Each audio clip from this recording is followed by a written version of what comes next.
Salamat, Igan. Ako, good news talaga sa ating mga kapuso, lalo na dun sa mga nahihirapang i-budget ang kanilang mga pera ngayon darating na pasukan dahil isang ang warehouse ng mga school supplies at talaga namang murang-mura at bagsak presyo ang mga gamit nga sa eskwelahan ang pinuntahan natin dito po sa Potrero, Malabon. At ngayong umaga, kasama kong nagsha-shopping dito sa aking likod ay ang mga mommies na tuwang-tuwa dahil nga sobrang bagsak presyo po ang mga school supplies dito. At kesa pumunta sa mga mall sa matataas ang presyo kaysa Divisoria na medyo hassle dahil siksikan, dito na nga sila namili. So, kumustahin natin ngayon ang isa sa mga mommies dito kung kumusta ba ang kanyang mga pinagsha-shopping. So, good morning, Mommy. Bago po sa Hirit, ano po pangalan nila? Ann po. Ayun, Mommy Ann, ano po ba usually yung, dami yung dala, ano po ba usually yung binibili natin para sa mga bagets? Sino po ang anak pala natin? Dalawa. Dalawa. Ano po yung mga binibili natin? Yung mga notebook, papel, pencil case, tsaka pad paper. Ayan, nakita nga natin, ang dami nating nabili, Mami, no? Mami, malaki po ba talaga? Gaano kalaki yung diferensya no presyo kaysa i-compare natin sa labas? Yes, kung i-compare mo sa labas, ito is 15 pesos, dito is 11 pesos lang. So, 4 pesos 4 pesos difference. ang difference. Ito namang ballpen, 5 pesos, 250 lang ang isa dito. So, 250, kalahati. Yes. Kalahati po, ano? Tapos itong pencil case, 65 sa labas, dito is 30 pesos lang. So, nakabudget ako ng kahit paano. 35 pesos ang menos? O ba, laki diferensya na. Usually ba, Mami, magkano? Kasi, di ba, dalawa po yung kids natin. Yes. Magkano po usually yung budget natin? 2,000. Para sa kanilang dalawa na yon. Ngayon, Mami, kung sa tansya nyo, magkano po yung mamimenos from 2,000?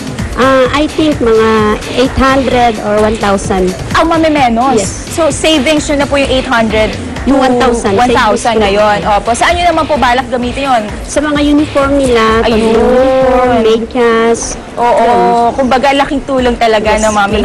Thank you so much, Mami Ann. Okay, ngayon naman, kumusta natin isa pang Mami dito? Actually, sabi nila to si Mami, talagang, ilan po ang anak natin? Tatlo po. Tatlong, mas marami anak ni Mami, so mas mahirap mag-budget. Magkano po ba usually yung budget natin for 3 kids? Usually ngayon, ang budget ko lang po is 300 pesos.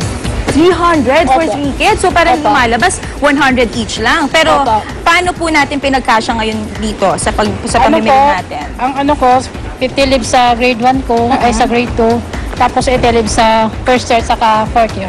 Ayun, pero Mami, kahit na 300 pesos lang for 3 kids, nagkasya po. Opo. Nagkasya, Okay swak. lang po. Opo. Pasok sa banga budget Pasok natin. sa budget. Ayun, pasok sa budget. Thank you so much, Mami Nilda. At para naman sa ating mga kapuso na gustong pumunta rin dito at gustong malaman kung gaano nga kabagsak presyo ang mga school supplies, ay bibigyan ko po kayo ng idea. Usually, mga writing pads po na ginagamit to usually sa grade school or sa high school, nagre-range po approximately from 3 pesos hanggang 20 pesos po ang kanilang mga prices. Yellow pads, 23. Ang rainbow pad, 25 pesos. Yung mga pencils, 4 pesos to 5 pesos at saka ang mga ball pens na 3 pesos to 12 pesos lamang po. Now, puntahan naman natin ngayon si Arn para sa iba pang mga school supplies. Go, Arn! Hi, thank you, Mon! At meron silang ditong art supplies katulad ng crayons na jumbo na tagi-8, 26 pesos. Crayons na tagi-8 din, 9 pesos. Crayons na tagi-16, 18 pesos. Crayon na tagi-24, 27 pesos. Watercolor, 15. At ang colored pencil, 25 pesos. Mamaya, sa aming pagbabalik, tips kung ano ang dapat unahin ng mga magulang sa pagpili ng mga supplies ng kanilang mga anak. Isaalang-alang din natin siyempre ang pamimili. Lahat ng po yan ay sa pagbabalik ng Unang Hirit.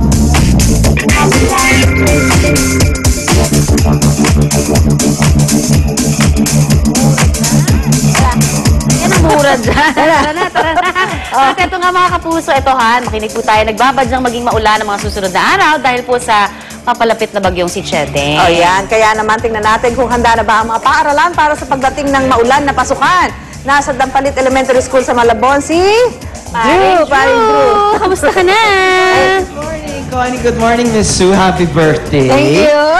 Kaya ako nandito, kinuha ko yung trabaho mo dahil gusto kong mag-relax. Yeah, tama. Servisyo totoo to. Siyempre, bago school year na naman, 2011 to 2012, ibig sabihin nun, Brigada Eskwela tayo dito sa Unang Hirit. Kaya nandito tayo ngayon live na live sa Malabon, dito mismo sa Dampalit Elementary School, kung saan itong Dampalit, itong barangay Dampalit, isa sa mga pinabahang lugar dito sa Malabon. Anyway, now, in lieu of Brigada Eskwela nga, pag-uusapan natin yung paghahanda na ginagawa ginagawa ng mismong paaralan dito. Kaya kasama din natin ngayon ang mga magigiting, mga matulungin na volunteers from the military, AFP, na makikita nyo nag-aayos na ng mga sirang upuan at mesa. Mamaya papakita rin namin yung ginagawa nila sa bubungan. Now, i-assess muna natin ngayon. Siyempre, professionally speaking, kailangan natin ng ating expert help mula sa City Engineer's Office ng Malabon City, si Engineer Ray Amata at si Engineer Ruth Zenaida. Ma'am, good morning po. Good morning po. Sir, good morning po. Good morning, bro. Okay, pasensya na po, mag-share po tayo ng mikropono. Okay, pag-usapan po natin, with your assessment po, ano po yung nakita nyo mga problema at ano nakita nyo yung mga kailangan ayusin dito sa Dampalit Elementary School? Yes, unang-una po, siyempre makikita nyo po yung mga butas na bubong, yung mga dilapidated na electrical wiring, silang bintana at pulo ng mga kisame. Kasama na rin dito yung mga portions na may mga tubig tayo. Okay. Now, unahin po na muna natin yung nakikita po natin sa TV ngayon, yung bubong. Nakikita natin na may mga butas na at may medyo kinakalawang at tinatanggalan ng mga kapuso nating AFP ang mga pako para ipalitan siguro yung yero. Tama ka, Drew, kasi itong building na itong nakikita nyo, almost 21 years na to. Although meron kaming regular na repair yearly, kaya lang hindi natin maiwasan dahil talagang luma na rin itong building na to. Usually ba, yearly pinapalitan ang yero? Case to case yun, Drew. Lalo na yung mga masipag nating principal, pumupunta sila sa aming opisina, kay Mayor, para mag-request ng mga ganitong problema. Now, puntahan naman natin po yung problema kasi katulad ng kinakwento ko sa inyo noong 2004 pumunta na rin ako dito dahil nga binabaha yung area at yung 2007 binabaha yung area. Pag-usapan po natin yung problema ng pagbaha. Kanya sabihin na natin darating na yung bagyong Chiding. Oo, Drew, ganito kasi yan. Kung nakikita mo, sabi mo you've been here since 2004. Kung makikita mo itong compound natin, upgraded na yung mga quadrangle sa yung mga classrooms natin. Nakikita mo medyo mababa na yung ceiling line. So yun yung mga pangunahing ginawa ng ating LGU para ma-augment naman ang problema tungkol sa pagbaha. Ito namang mga naiiwan, ito yung mga proposed na mga future construction ng mga bagong buildings. And beside, pinagawa na rin ng ating mahal na mayor kasama ang mga national agencies sa tulong nila na ma-upgrade ang ating mga main thoroughfares. So, ibig sabihin, kahit may high tide, kahit may baha, accessible po tayo papasok sa ating eskwela at sa ating mga trabaho. Okay, pati katulad na sinabi nyo nga po, yung rainwater po ay wala tayong problema dahil meron tayong pumping facility or pumping system na nagaganap. Okay, Engineer Ray, pag-usapan naman natin yung electrical wiring, pasok po tayo ngayon. Sir, ma'am, Engineer Ruth, pasok po tayo. Yan. Pumapasok kami ngayon mga kapuso. Hello, yan, nakikita natin yung mga volunteers ng mga parents ng mga estudyante dito. Ayan, engineer, ito ba, does this cause problems? Itong medyo nakalaylay na electrical wiring? Actually, bro, ito ngayon, remedial measure lang muna yan na ginawa. Kasi, kung mo binabaha itong ating eskwelahan dito, hindi kasi pwede natin i-adapt na yung ating mga devices. Pag sabi devices, outlets yan, o ano mga devices yan, sa ibaba. Dahil kasi aabutin siya. So, kailangan lahat yan must be concealed within the ceiling. Mataas dapat siya. So, itong ginawa dito muna ngayon is just a temporary lang para na maibigyan lang sila ng power without sacrificing baka may makuryente pa during the baha. Usually, naalala ko, pag baha dito sa Dampalit, medyo umaabot yan hanggang dito eh. Diba? Naranasan ko na yan dito po eh. Okay. Now, sige, let's walk through naman, ma'am. Nakikita rin natin yung kanilang window. Yung window na made out of kahoy, nakikita natin medyo kulang-kulang na rin yung mga pieces, ma'am.